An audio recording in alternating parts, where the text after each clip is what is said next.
Here we go. One more time, Brandon. Yep, one more time.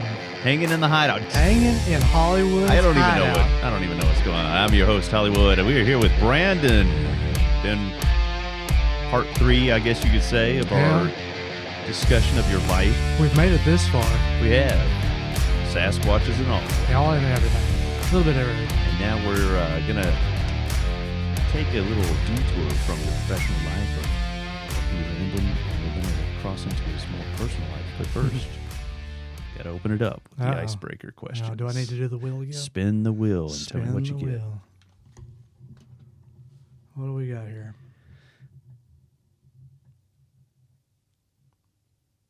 E. That was a hellacious spin, too. Wait, didn't we already have E? Yeah. We did? There, you're going to spin it again? Now we'll just pick one to the up or down. D. D? Yeah. Cool. I think that's another personal one. You knew that, didn't you? Oh, no, it's not. All right. These questions we are just using as icebreaker questions, get the interview going and loosen up our minds.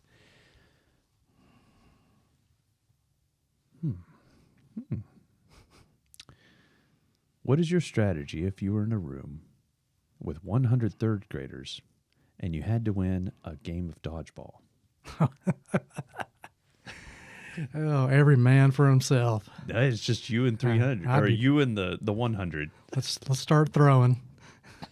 I mean, what strategy you have? I mean, one of them's going to hit you.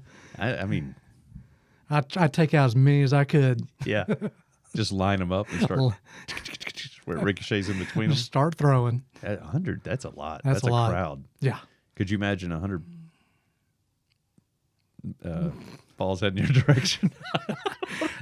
But it wouldn't be 100. Not everybody would have a ball. So no. It's like 12, or I don't remember the official dodgeball rules. I don't I'd have either. to get on a league and find that out. Yeah.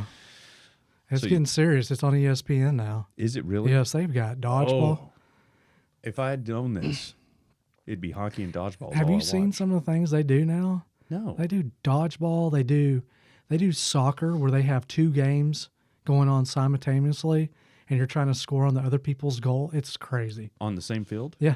It's 2 fields together, and they're playing, and you're trying to score on the other person's goal, and it's chaos. But there's 2 balls? Yeah. How do you decide? Like, what if you accidentally kick it to the other team playing the other game? You're asking me, I don't know what the rules are. I just glimpsed at it and went, that's insane. Like, okay. That is, I gotta look that up. I didn't know.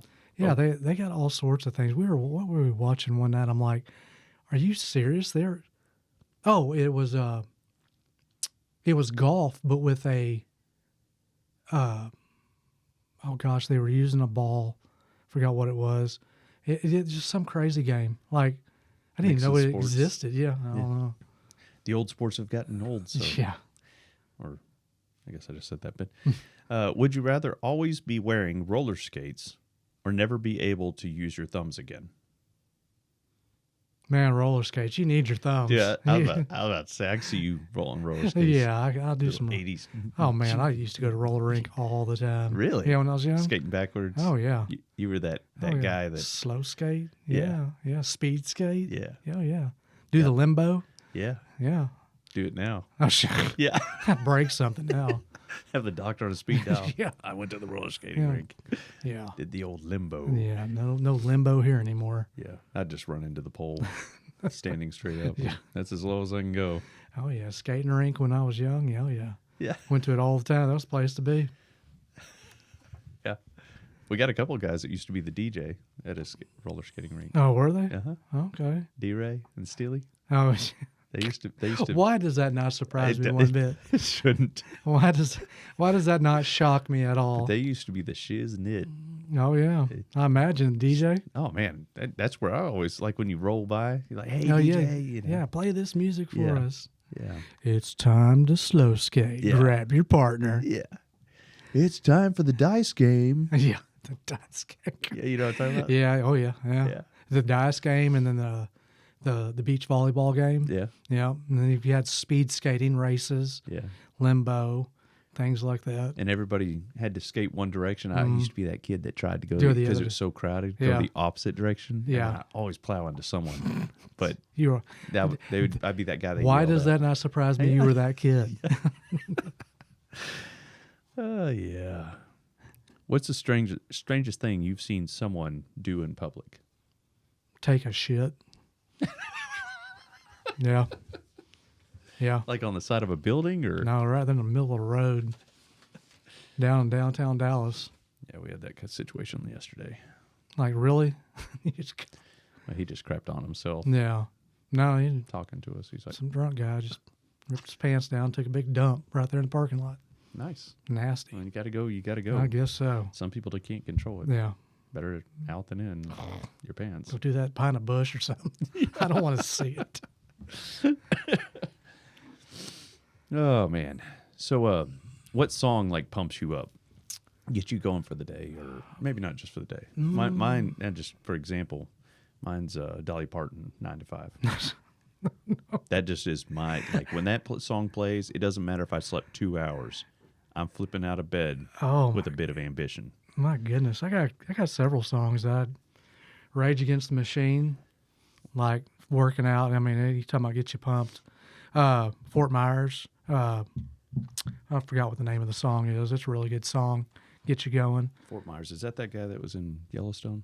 No. No, who was that? No, he Fort Myers is it's kind of like a rap group, but the singer from Linkin Park. Oh, okay. He did an album with them. It's really good. Yeah, I didn't know about that. Yeah, Guns N' Roses, Metallica, get you going. I don't have a specific song, but I mean I've got Just several. Just rock. Yeah, but Rage Against the Machine, Bulls on Parade, Yeah. that'll get you going. Have you heard the saddest song in the world? The saddest song in the world? No. Yeah. What is it? I might play it here in a minute. No. Just get your reaction. It's bad. Is it bad? Like, I mean, if I ever tell my kids or anything, hey, you want to hear a real sad song? They'll all scream no. Is it country? No. No. But we'll get there. Okay. So describe to me your I don't know if I want to hear this song. It's pretty bad. I'll look for it while you're telling me this. So describe to me like your perfect work day.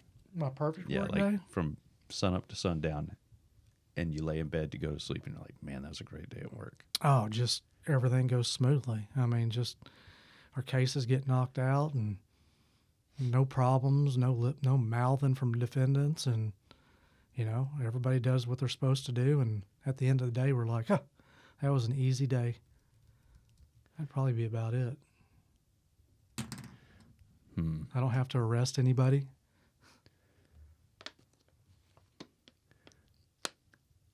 So what about? Sorry, I'm old, so you're trying to find this sad song.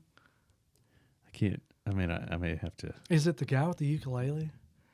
No, it's a rockish it's song. A rockish song. Or is it? I don't know, but I really wish I could find it because I didn't know you didn't know. I'm surprised Amanda didn't talk about it. Oh, I don't think so. She may have. But describe to me your ideal day off. Ideal day off? Yeah. I mean, just getting things done around the house. Just getting stuff done that I couldn't do during the week. Yeah. That's it? No, that's about it. I mean, Just getting stuff done. Mine's like you wake up and like a rainy day today. Mm-hmm. And then I get a cup of coffee, sit on the couch, read a book. It's like absolutely quiet. Are there pictures involved? Oh yeah, like crayons. I can't. Yeah, I'm do a little finish color. my animal farting artwork. Farting or Farting animals. Farting Have you animals. you seen those? I got a coloring book my daughter gave me. It's okay. farting animals, and you color the them. farts. That's classic. Real thing. Great gift for fathers. No, I don't do that. I get up and get some lunch in me and just kind of mill around and get things done that I need to get done. Nothing exciting. Man. Are you still trying to find this song? Yeah, I'm telling you. Apparently it's so sad you can't find it. Well, when you say boy diking, that's instead of dying. You might get something you don't want to see. Let me see here. So, what makes you get up in the morning? Like, other than just like work and all. Like some people are just, I'd stay in bed all day if I didn't have anything. Oh, no. Just being alive, man. I mean, I'm sure we'll get into it here in a little bit, but I had an experience and it kind of make you appreciate what you got and who you got around you. Yeah. And let's talk about that. So we're going to get into this? Yeah, might as well, because you were a victim of a severe case of COVID-19. Yeah. And so it was new. It was spreading like crazy. Yeah. And you keep hearing about reports, people dying and all that. Yeah. No one knows how to properly take care of it because it's new. So kind of, how did yours go down? So I had gone out to the driving range, hit some balls. I'd gotten off early that afternoon, and when I was in my truck coming back, I felt like I had like windburn, like it was real sunny, and it just kind of felt like a sunburn. And I got home and I was feeling, I didn't feel bad at that time, but when you start getting sick, you have that feeling of don't feel right. And I went to my son's football game that night, and it just kind of got worse and worse, and got home, and I woke up the next morning, and I did not feel good at all. I had a congestion, so I went up to a quick ER and got tested, and they told me I had tested negative. And I was like, okay, then what do I got? I tested negative for everything. Well, that Sunday they called me and said, hey, we looked at a test you took prior. They got it mixed up. You are positive for COVID. Like, okay. And that was Sunday afternoon. Called your wife and said, hey, I ain't coming in. Said I got COVID, and she was like, crap, okay. And, they locked the office down. Because unlike now. Yeah. Then COVID was like, you got it. You're like, you got to lock it down. So Monday rolls around, and it's getting worse and worse and more congested. And I'm sitting there. I get my days wrong all the time. My wife gets on to me, so she's probably going to kill me if I get all these dates wrong. I think it was Monday night or Tuesday night. I started coughing blood up. I mean, it wasn't just a little blood. I mean, I was coughing blood up. And I woke her up at like 3 o'clock in the morning. So we got to go to the ER. And she was like, what's wrong? And I'm like, I'm coughing blood up. I can't breathe. So we get up to the ER. I walk in. They do my ox meter on me. And I'm 77 on my O2. And they're like, how did you walk in the door? I said, I don't know, but you need to put some oxygen on me because I can't breathe. So they get oxygen on me. I had full oxygen, and I was still just registering 89, 90. So they put me in a room, and overnight in that room, it got worse. And my O2 was not coming up, so they moved me down to ICU. I got an ICU, and man, it was one of those things where, like, I just kept thinking to myself, I've been sick before, I mean, I'm pretty healthy. And at that time I was really healthy. Like, I mean, I was in good shape and all that. And they just started pumping things into me, and it wasn't touching it, nothing. Like, I kept getting worse and worse. And the contagious disease doctor came in and was like, well, we're going to try this, and we're going to try this. And they did a CT scan on my lungs, and your lungs are supposed to be black, like on the X-ray and CT scans. Mine were completely white. That's the pneumonia that was set into my chest. What they didn't know at the time was I was bleeding. I had blood clots 40% in my left lung, 60% in my left lung and 40% in my right lung. And they didn't know it at the time. So they kind of figured it out and started putting me on blood thinners, but it was a little bit too late at that point. So what had happened is that pneumonia and that mucus mixed with my blood, and my O2 actually came up, but I couldn't get the carbon monoxide off my lungs. So they gave me ivermectin, they gave me everything you can imagine, the hydrochloroquine or hydrochloroform. I'm just joking. No. No, I know what you're talking about. That would make me go to sleep. But yeah, I did 2 of the antibiotic transfusions. Mm-hmm. Nothing touched it. And contagious disease doctor walked in after that second one, and I was like, what do we do now? He goes, there's nothing else I can do. I've done everything I can think of. I'm like, so you kidding me? Like, this is it? I'm not going to get better? And he just walked out. I don't think he wanted to tell me the truth. Yeah. Like, I was dying. Yeah.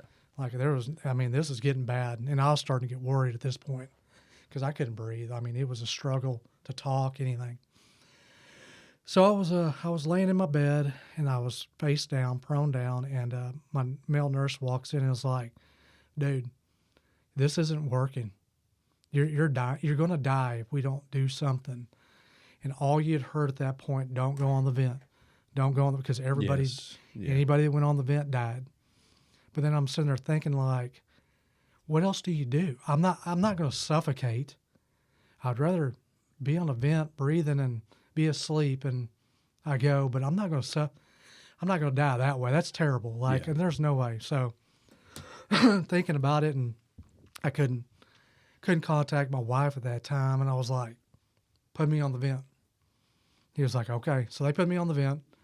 They put me into medical coma, paralytics, put the tube down my throat. They tried to wake me up a couple of times, and man, trying to wake somebody up off the vent, if you can imagine being awake and there's a tube stuck down your throat, your body's never going to react good to it, No. yeah, pretty much. So they would put me back under. Well, one of my nurses told my wife, she's like, hey, I used to work at Baylor on an ECMO unit, and ECMO was just starting to be used for COVID patients. Yeah. And she goes, maybe we can get them over there. That's my last hope. That's my last shot. Because if I don't, I'm dead. So they get with my cardiologist. My cardiologist calls over. I meet all the criteria. They get me on the list. I make it 2 days. Like, I survived for 2 days. That's what all it was about, surviving till I got over there to Baylor. So somehow my body fought through it, survived, and they got me on a helicopter and flew me to Baylor. Well, they put me on ECMO. And then, of course, I stayed on the vent. And for anybody that doesn't know what ECMO is, it's basically a life support machine. It's used for, like, lung transplants and heart transplants and things like that. But essentially what they do is they all your blood is filtered through a machine, and that clean blood and air, it just goes back. It's a breathing apparatus for you is what it is. It's your lungs for you, or your heart, whatever's being worked on. Mm-hmm. For my case, it was my lungs. My lungs just needed an opportunity to recover. So they put me on ECMO, and since we got video, so an ECMO needle is about this long, and it's big. It's a pretty big gauge needle, and it's a tube about that big around, and they either stick it in your femorals. They don't like to stay down there too long because it gets dirty down there, and then they move it to your neck up here. Oh, is that the scar? Yeah, that's what my scar is. Is my ECMO up there. So they put me on ECMO, and I stayed on ECMO for 5 weeks, and I was on the vent for 7 weeks. They say, my doctors told me that I came close to dying when they put me on ECMO because your vitals drop real bad. Right. Because your body, it's a shock to your system. Mm-hmm. And then they came up, and the doctor said he wasn't so much worried about that one because that's kind of normal on ECMO. The second one is I went septic, and my vitals dropped so low they were getting ready to call it.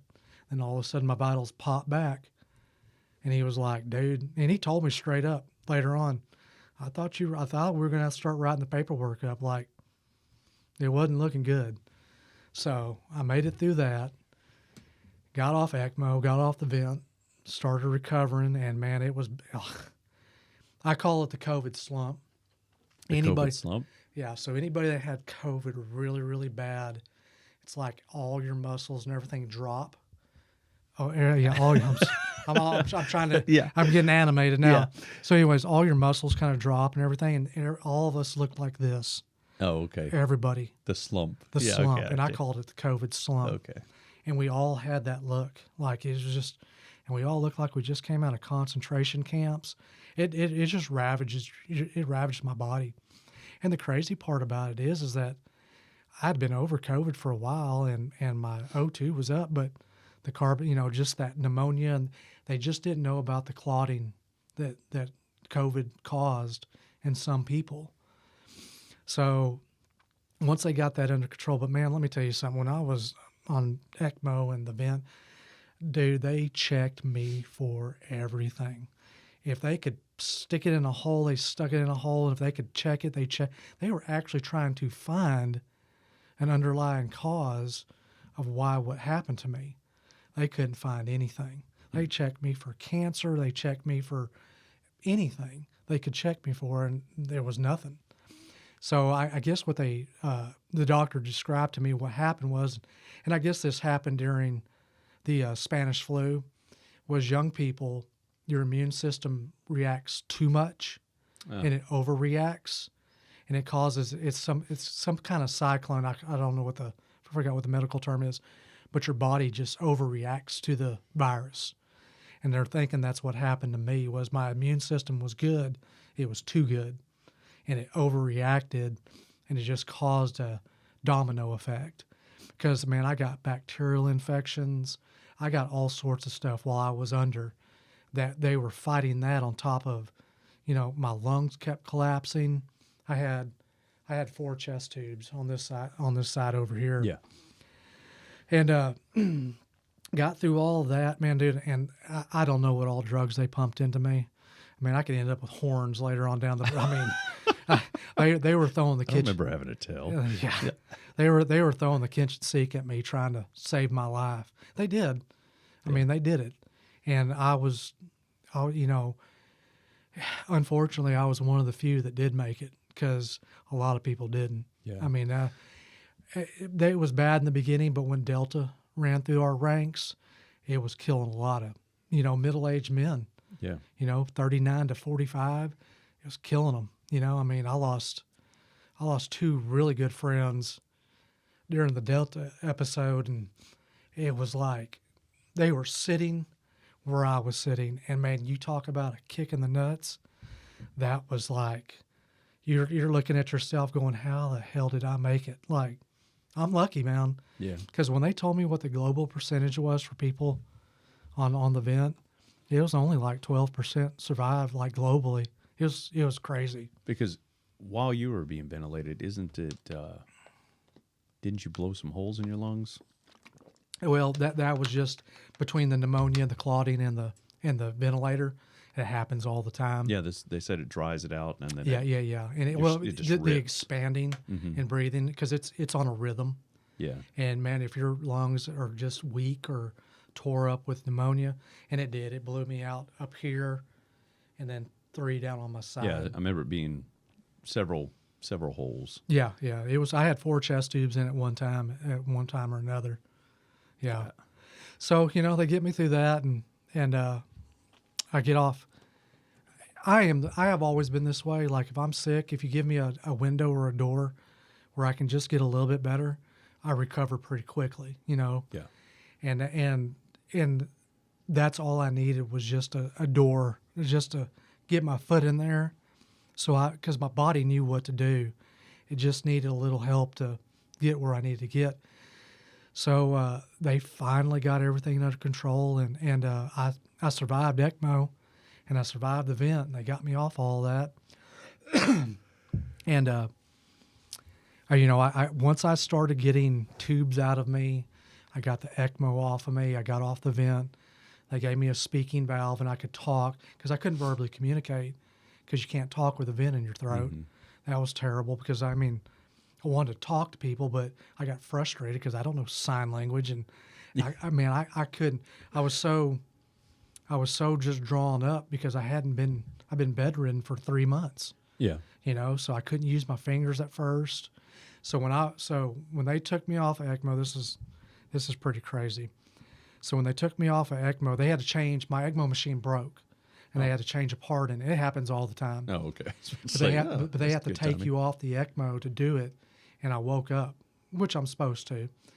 And I remember opening my eyes, and the room was just like shaking like this. And all of a sudden, boom, it snaps together. And like, I'm conscious now, like I'm there. Yeah. And I'm looking around. I have no idea. I didn't even know I was at Baylor. Yeah. And I'm looking around. There's people with space helmets on. I'm like, what the hell is going on? I got abducted. And I'm looking, and they do. They got those helmets on with Yeah. the breathing apparatus. And I mean, this is when COVID is like prime. Like, I mean, it is running the ranks. Yeah. And I'm looking around, and I'm like, oh my God, I'm going back to sleep. I did. I went back to sleep. I just passed back out.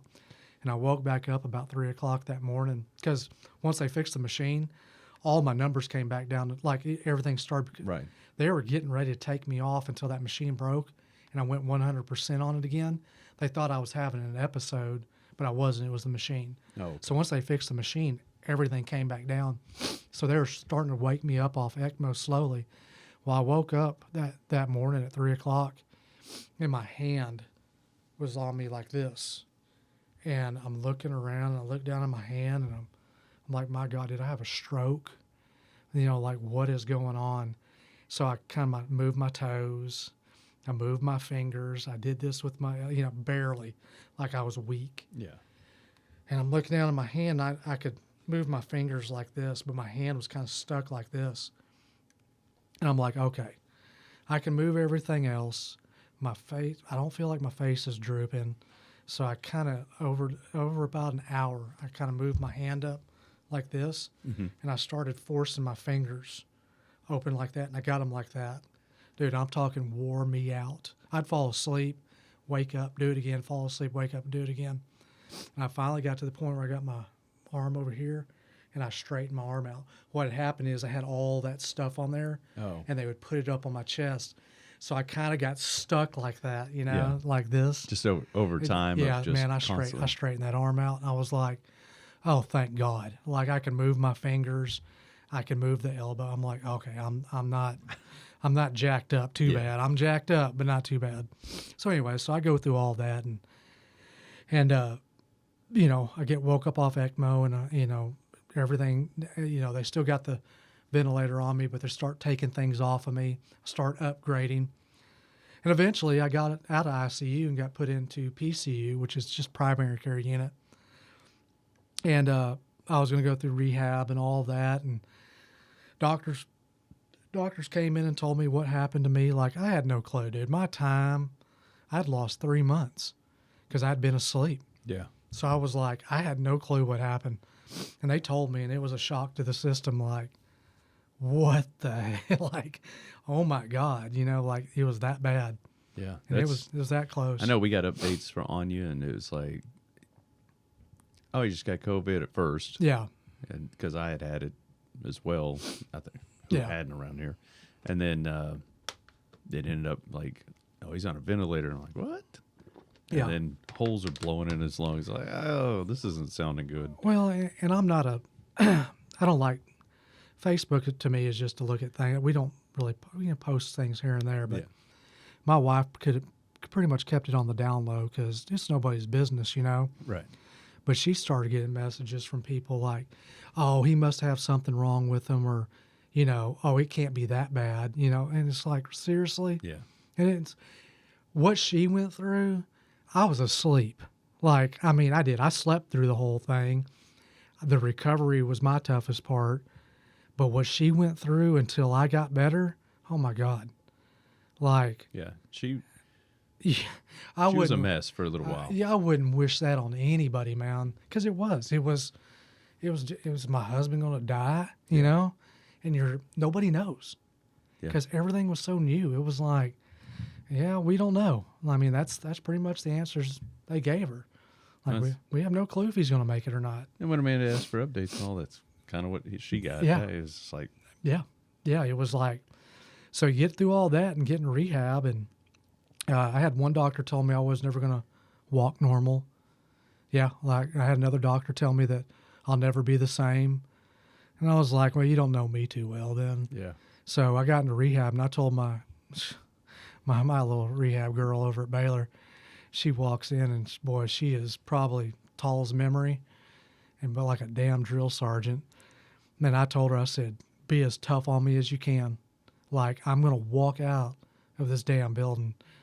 Man, she put me through the ringer, and she was relentless. But that's what I wanted. Yeah.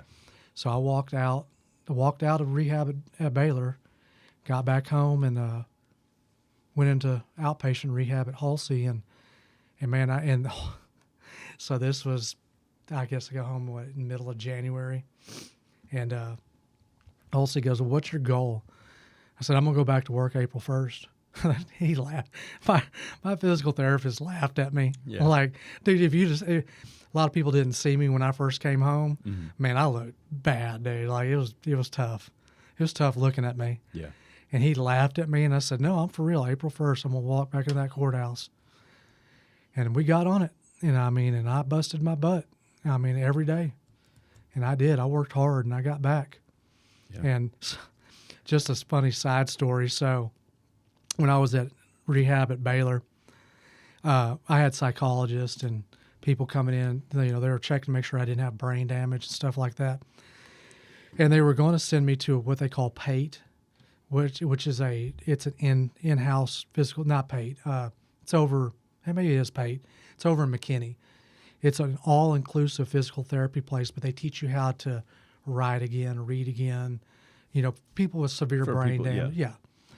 Well, they were thinking about sending me there because they didn't know if I had brain damage or not.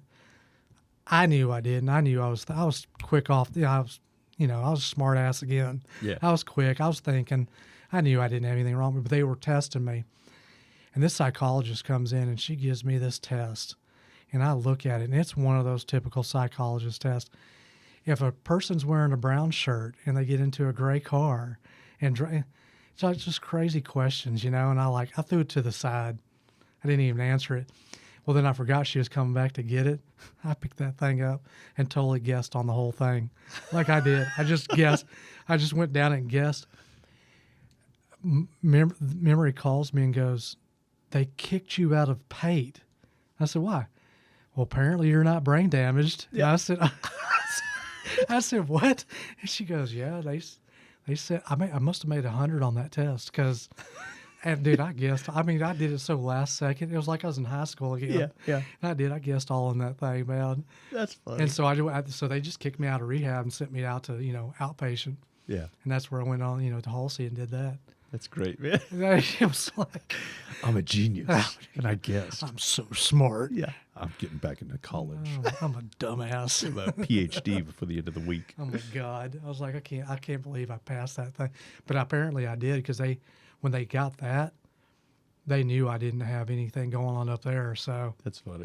Or I was for just, other people that tested did horrible. Or I was just that dumb. There was no hope, and they were like, just go, dude.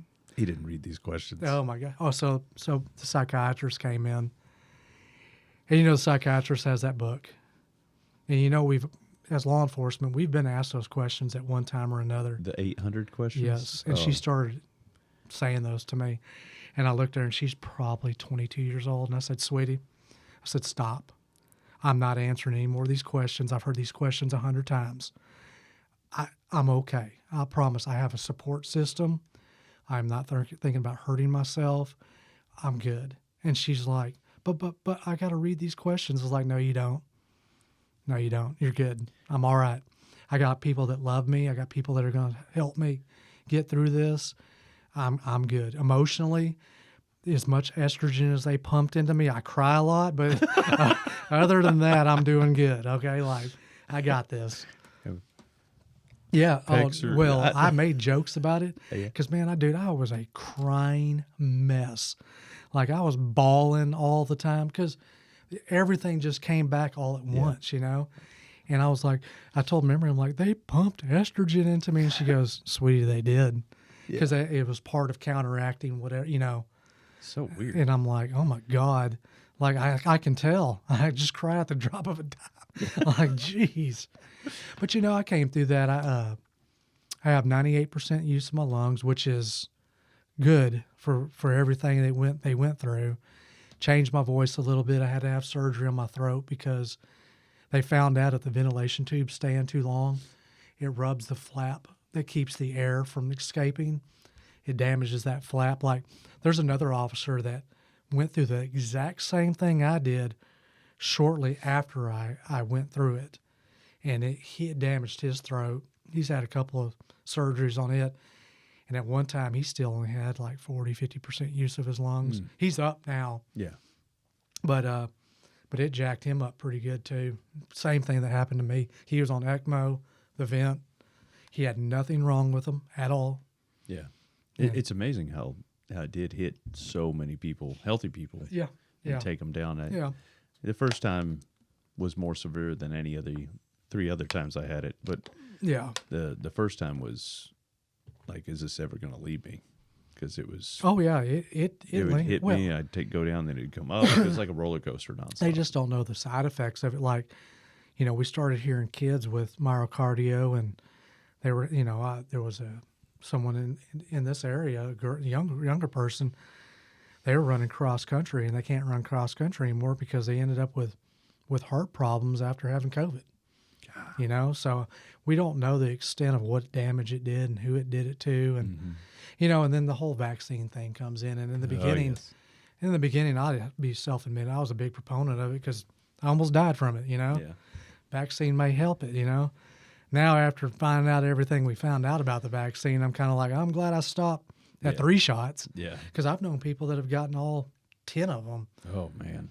There's still people that highly believe that getting a booster all the time. I mean, more power to you. That's your business. But to each his own. Yeah. But your body, your choice. I'll agree with that on that one. Yeah. But I'll never get another booster.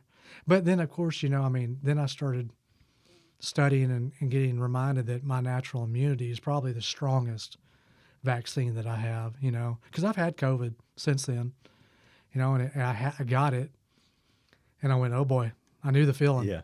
I knew the feeling. It does have a different feeling. Yeah. And I woke up and my wife freaked out. She was like, she's in the hallway. I'm like, everybody calm down. Yeah. Like, I don't feel like I did. I feel it, but not like it was that time. Not again. Yeah, not again. Well, think about that. Everything we went through, then you get it again. So I took a self-test, tested positive. We went up to the urgent care. I'm laying in there, and the doctor walks in, and he's got my chart. Of course, my chart's like that big now, Chapters of stuff. And he's like, oh, my God, dude. I'm like, yeah, I've been through this where, we're kind of freaked out. Get COVID again. Went through it pretty hard the first time. Yeah. He was like, he goes, your O2 is good. Your lungs look good. You're good to go. I'm going to give you, the pill they give you now for COVID, Plexovid. No. It's a pill for COVID. Oh, I didn't. Yeah. Oh, yeah. I remember hearing about it. I never got it. So that was still at the time when I got it, we had to stay out of work for 5 days. Mm-hmm. Dude, Monday morning I woke up, I was good as gold. Yeah. I was, so my wife cracks up at me this. I sat outside the whole time. I refused to lay in a bed or on a couch. I stayed outside. I got up and walked around, swung my golf club, did things out in the shop. I was not going to lay down, ate lunch and dinner outside. I was just constantly I was not going to go down that same. But man, Plexovid takes 48 hours to work. I think my body said, not this time, and kicked me into gear. Your what do they call it? Your natural. The natural immunity. I mean, your body. Every time you get rid of something, it kind of keeps it around for a while. I can't think of what it's called. Oh, we had a blueprint for it. Yeah. But anyway, I'm sure yours is rather strong with what you went through. So. Oh yeah. Antibodies. Yeah. Yeah. Yeah. Oh yeah. Yeah. You develop those, and they stick around and fight off stuff. But yeah, I think my body knew what was going on and gave the right amount this time. And yeah, I did. I felt better the next day, and I was like, oh, okay, this is how it should have gone the first time. Yeah. Yeah. So the Plexovid kicked in. Of course, I got 5 days off, and which I needed. Because emotionally it was like, whew, okay, this went a lot better than last time. Yeah. Let's just kind of take it easy and do our thing, and then I came back to work and I was fine. And I've been around people that have had COVID and I didn't get it, several times. So that's good. Yeah, I've gotten it 4 times, but first time was memorable because it just was so weird feeling it. Yeah. You could tell something was off. I tell everybody, COVID is nothing you've ever felt before in your life. It just has a unique signature to it. It does. Your heart rate, it affects your heart rate, affects your breathing. your oxygen, like you're talking about, even when it's not severe. Severe, yeah. It took me down to about 90, which is, to me, I could feel it, even though that little dip. 90's low. Like, I mean, 90, you're supposed to stay around 97 to, 96 to 98. Yeah. But anytime you get down in those 90s, you know your lungs are struggling to. Well, we have this little finger monitor. Yeah, that's where ox meter. Oh, yeah. Yeah, and so it was 90. You go to 89, 90, and I was like, oh my God, am I going down that road? I never lost my taste or smell. I lost my smell, I think, once. Did you get it back? Yeah. Okay. Yeah. There's some people that still haven't gotten it back. Yeah, I got one of my boys. Yeah. He says he can't smell things good still. Yeah. Yep. That's crazy. I know, it's wild, man. Wuhan lab. Yeah. Let's mess with the disease and made in China. Yeah, no joke, man. It's like, good Lord. At least that's what they say. Who knows, right? Yeah. Conspiracy theories. Yeah, conspiracy. Oh, well, glad you survived. Yeah, me too, man. That was quite an adventure. Yeah. It's been 4 years. I can't believe it's been 4 years since that. Well, I mean, also look at 5 years now. When people get COVID now, it's like it's the no cold big. because everybody's kind of built up. Nobody even tests for it anymore. You know, they just. I don't. I mean, I just got a head cold and a chest cold, and I just went about my business. Now, anytime I get a chest cold, my wife freaks out anyways. But I mean, I finally got it. I mean, got over that pretty quick. Yeah. But man. but that was my adventure with COVID. So, tell me something that most people don't know that you don't normally tell someone. About me? Yeah, like you got a third nipple or. Oh. Yeah. I don't know. I was just trying to. No, I don't have a nubbin. What? A nubbin off Friends. Chandler's third nipple. Oh, it's called a nubbin. I haven't watched Friends in a while, but yeah, I remember. I kind of remember that now. It's called the nubbin. I have a secret place in my heart for Chihuahuas. Really? Yeah, I don't know what it is about those. You can take R2 home. Well, I don't know what it is about those little bastards. I got a soft spot for them. Did you know that Chihuahuas are from the wolf family? No, I did not know that. They that. actually used to travel in packs and kill things. Really? Could you picture that? No. How horrible would it be for wild Chihuahuas in the woods and you come across them and they're about to eat your ass? How many would it take? Like 100 of them? Yeah, because there's several going to go flying. Wear metal boots. I know. I don't know what it is. It's a little soft spot in my heart for them. That's funny. So Chihuahuas. Yeah, but that's pretty much me in a nutshell, man. I mean, I just law enforcement, and now I'm in the part of my life to where, what do I do when I retire? Yeah. That's not a lot of things to do. Doing law enforcement for so long, I didn't gain any other skills besides. That's what we have people all the time. Like, I'm ready to get out of this, but what am I going to do? What do you do? Especially when you're 10, 15 years in, that's it erases all abilities except for handling problems. We're going to podcast. Yeah. So, one last question. Yeah. How many kindergartners would it take to bring you down? I don't know. I should ask my son this since he's substituting. How many kindergartners? We're talking wave after wave. Say it starts off at 10. It probably wouldn't take many if they grabbed your legs. I mean. Well, I mean, you could fight them. And we're talking about mythological children, not real children. I would say it would probably take more than 10. More than 10? Yeah, because I could rough up some kindergartners. Yeah. Well, our last guest said that he would take one and use them as a weapon for the other. He said 1,000 was his number. Oh, that's a lot. Yeah, that's a lot. Have you met a kindergartner? Yeah. Yeah. No, I'd probably say more than 10. Yeah. Yeah. I figure I could kick some of them. I mean, it's just when you get tired. Yeah, but I'd be realistic though. Like, you get more than 10, and they start grabbing your legs, and I mean, start biting you. Yeah, they're ferocious little creatures. Because the first wave may be just like 3. Yeah, and then 2 minutes later you get a 30 seconds rest, and then 10 come in, and then eventually like 15 with broken bottles. I mean, it gets worse. What kindergartens you been hanging around? Oh, I don't know. Modern ones. Modern ones. Oh, goodness. Well, sir, It's been very enjoyable. It has been a pleasure, man. I'm glad you came out. Well, me too. I learned something about you. Yeah. Didn't know about the embalming thing. That's pretty cool, I guess.